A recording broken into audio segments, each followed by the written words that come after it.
Welcome to the next episode of Free to Play Law, where today I'm going to show you why it's important to choose your player style. So it's not about getting to a certain level of play, it's more about deciding at what level you want to play at. I mean, anybody can say they're a certain type of player, they want to play at a certain level, but as they say, if it doesn't walk like a duck, if it doesn't quack like a duck, it's not a duck.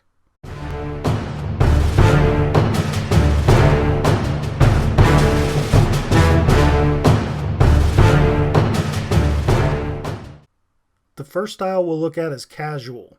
And there's no shame in being a casual player. I mean, we're all in this game to have fun, right? But casual is a style that is the most free-to-play friendly. What casual really means is that you don't want any responsibilities or commitment. You want to be able to farm and star and gear whatever you want to do and not have a worry about any consequences. The upside about being a casual player is that you don't have to worry about how you play. You don't have to worry about any commitments, and you don't have to worry about achieving any rank in any game mode. Really, you can just walk away from any stress that you want whenever you want. The downside of playing casual is that you probably won't progress as fast as you would like, and you're going to have some difficulty getting into a progressive guild that can help you to accelerate that growth. Not being in one of these guilds could also limit your access to content such as Geonosis territory battles, certain raids, and territory wars. However, this doesn't mean that you can't find a really great casual guild and have a lot of fun. One thing I want to say about casual players is it's not that you're forced to choose to be casual because you don't have the time or money to invest in the game. The difference between casual and competitive is really about how you choose to invest that time and any other resources you want to. Now let's take a look at what the competitive style has to offer. The competitive style offers balance, and with the right focus and commitment, you can achieve a great many things.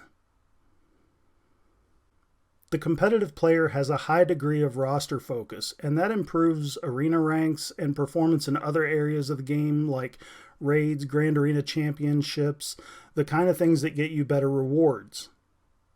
They prioritize their goals, and they don't waste valuable resources on low priority farms and gears. These players progress faster because they're able to get resources much quicker. This style is very free-to-play accessible, but it does require a little bit more time investment.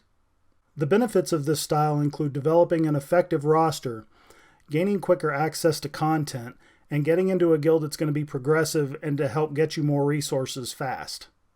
Conversely, this style requires greater discipline and development, greater time investment, and good guilds are going to have more stringent requirements for you that you're going to have to meet in order that everybody in the guild gets those guild benefits.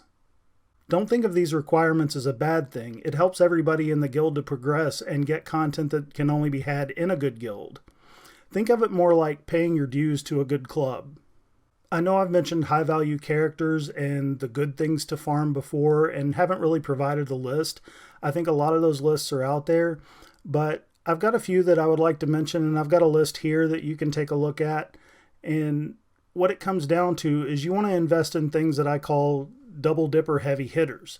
Things that are going to do really well in multiple areas of the game, like Jedi Knight Revan. He's a beast in the raid, and he's also a great character in pretty much every other aspect of the game. You've got teams like General Grievous, Night Sisters, Traya, Padme, Darth Revan. Those are your big hitting teams that if you're focusing on them, you're going to be more at the forefront of the game. And they've all become free to play accessible. So in my opinion, it's better to take your investment, to take your gear and to work on those. I mean, let's just say you're halfway done with something like Imperial Troopers. You can go ahead and take your time and invest it in those, and you're going to have a team that's going to take out like Night Sisters, a few other teams, but they're not going to be able to compete with Revans and General Grievous. Whereas if you were to go after, say, Padme can do that. This is going to be a lot better investment of your time and resources. It's going to get you better scores in Grand Arena Championships, in raids, in territory wars, and ultimately it's going to help you to progress faster than filling out those other teams that are a little bit old and outdated at this time. There are some other characters I highly recommend working on, like all of your legendary characters. those are going to be good. Your plug-and-play characters like Nest and Wampa and Hoda, work on those. They're going to be fantastic for your roster. Last, we have the hardcore style of play. The hardcore style is for those that really do have the deepest commitment to the game. It does offer the most benefits, but it's also the most demanding as far as time, resource management, and commitment. Many players at this level of the game actually are pay to win, or they've been around for a long time and they've got all the things developed that they need to develop to do well. Now, this level is free to play accessible, but like I said, it is demanding and it is rigorous. It takes your time and your resources. But if you focus right, you can get there. Hardcore players are able to make whatever they need to happen in the game happen. They're the first to get access to new content. They're able to complete that content. They get the best scores. They've got very deep rosters, and they've got the mods to match. You can find most of them clustered together in guilds that you'll find on leaderboards. However, the time and or money required to stay at that level can be exhaustive, and it can lead to burnout. Also, the guild requirements can be numerous as well as demanding. They really do get precise with some of the things that they do in order to achieve these incredible results. There's always a price to pay to be at the top, whether it's in time or money. Let's talk about guilds for a minute. You want to be in a guild, and you want to be in a fun guild. You want to be in one that's going to be progressive unless you're just strictly casual.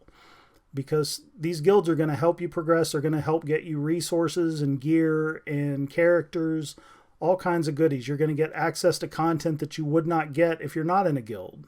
You're also going to get to be in a great community and have some human interaction, even if it is over the computer. But, there are many people that talk on the phone. Some get to see each other. It's just another aspect of the game. Now, I want to stress here that the quality of a guild is not purely reflected in its galactic power. You can have a high galactic power and still struggle at getting stars in territory battles or winning territory wars. It depends on the style of play. Guilds have styles of play very similar to player style in that you can have casual, competitive, and hardcore guilds. And there's a range, what each of these require. The more hardcore, the more requirements you're probably going to face. The important thing is, get in a guild that has similar goals and priorities to you. That way everybody's going to be on the same page, you're going to match, and it's going to help things go a lot more smooth and everybody's going to get along. What really hurts is when you have a top end of the guild who's really trying to progress and a bottom end of the guild that really just wants to be more casual and doesn't really participate as much. That creates problems because you've got half of a guild working on one thing and half of a guild working on another, and nobody's really achieving anything. So make sure you get into a guild that's right for you. Once you do get into a good guild, participate consistently. Give to the guild. Make sure that you're doing your part, because if you're not, they can and they should boot you out of it. You do not want to be the next Maul Eliza. Deciding on your player style provides you with a set of values and standards that's going to guide your progress in the game. So pick a style you're comfortable with. If you want to be a hardcore player, but you don't have the money or time to invest into that style of play, that's probably not going to be a style that's going to be suited to you, and you may want to consider something else. Picking the right player style is going to give you an identity in the game, and when your actions are consistent with the style you choose and your values, you're going to gain a sense of confidence in yourself and in your play because you're going to be doing something that you love and you're going to be doing it the right way for you. I hope this video was helpful. Please remember to like, subscribe, and share. I really do enjoy sharing my knowledge with you and helping you to progress in the game and to grow and enjoy it even more. Head on over to my Discord server and ask me any questions you might have, or share your knowledge with others, or ask any questions, or just hang out with us. I'm going to leave the link to that below in the description, so come check us out. And stay tuned for the next episode of How to Free to Play Like a Whale. And until then, follow the law.